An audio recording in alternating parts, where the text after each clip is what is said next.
Aujourd'hui, nos clients, pour rester compétitifs, ont pour l'essentiel trois enjeux. Le premier, un enjeu de transformation. Le second, un enjeu d'adaptation. Terminé, un enjeu d'innovation.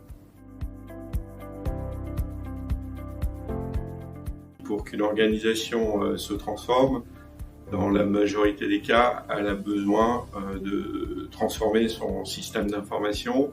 Ça veut dire se doter d'un système d'information performant, agile, dans une architecture moderne et dans la majorité des cas dans le cloud. Si je me mets dans le contexte SAP, ce sera un client qui va migrer vers SAP S/4HANA. En général, c'est des projets complexes qui sont longs, coûteux et qui présentent un certain nombre de risques. Donc, une société comme la nôtre va pouvoir accompagner le client pour gérer ce risque, pour le contenir et le limiter en quelque sorte. On va pouvoir accompagner les clients sur toutes les problématiques de migration de données, sur les tests d'intégration, sur de la validation fonctionnelle, voire accompagner les recettes UAT, ce qui va permettre au passage de faire de l'accompagnement au changement. Concernant l'enjeu d'adaptabilité, il faut savoir qu'aujourd'hui, surtout si on passe dans le cloud, on est sur des cycles projets qui n'ont jamais été aussi courts. On a certains de nos clients qui mettent à jour leur système d'information de manière quotidienne, voire plusieurs fois par jour, ce qui va nécessiter de repenser son processus de test pour garantir une qualité continue, voire de l'industrialiser et de l'automatiser si on veut limiter les risques.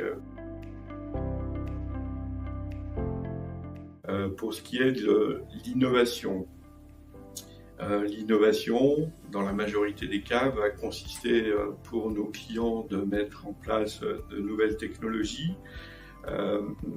Ça veut dire s'assurer dès le prototypage, puisque cette nouvelle technologie va probablement amener de nouveaux usages, s'assurer que cette nouvelle fonctionnalité ne va pas occasionner des problèmes de performance ou des problèmes de scalabilité.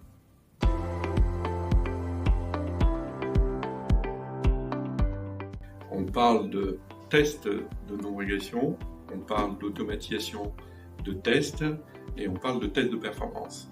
Bon, pour schématiser, quand on parle de tests de non-régression,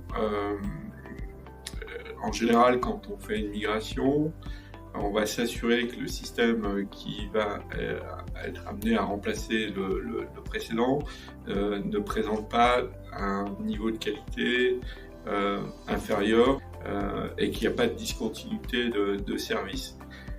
Ça veut dire que pour le client, il va devoir exécuter un ensemble de tests avant de mettre en production le nouveau système d'information. Cette quantité de tests est relativement importante et on peut envisager de mettre en place un automate, un robot qui va jouer ces tests avant la mise en production. En général, c'est des projets itératifs, donc il y a plusieurs versions. Donc on va pouvoir automatiser une partie de ces tests et gagner du temps sur ces phases de recette et de qualification. Il y a un troisième sujet qui est souvent négligé sur les projets de migration, c'est la performance. Si on prend par exemple un logiciel comme SAP, c'est un logiciel qui est intégré à d'autres logiciels de type CRM ou OMS. Donc il va falloir s'assurer que le nouveau système d'information qu'on va mettre en production ne présente pas de problèmes en termes de volumétrie et va supporter toute la charge qui est supposée supporter. Donc on va mettre en place des tests de montée en charge.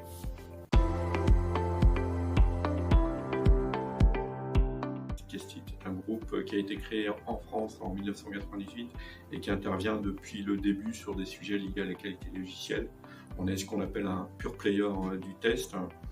Pour dire les choses simplement, on intervient pour accompagner nos clients sur toutes les phases de vérification dans le cadre de leur projet système d'information. Habituellement, lorsqu'on intervient sur les projets, ça peut être des petits et des grands projets, le positionnement de Kestit est plutôt un positionnement de type tiers de confiance côté client, c'est-à-dire qu'on est dans une organisation un peu vertueuse où il y a l'intégrateur qui lui va se charger de la dimension technique et de l'implémentation de la nouvelle solution et de la migration.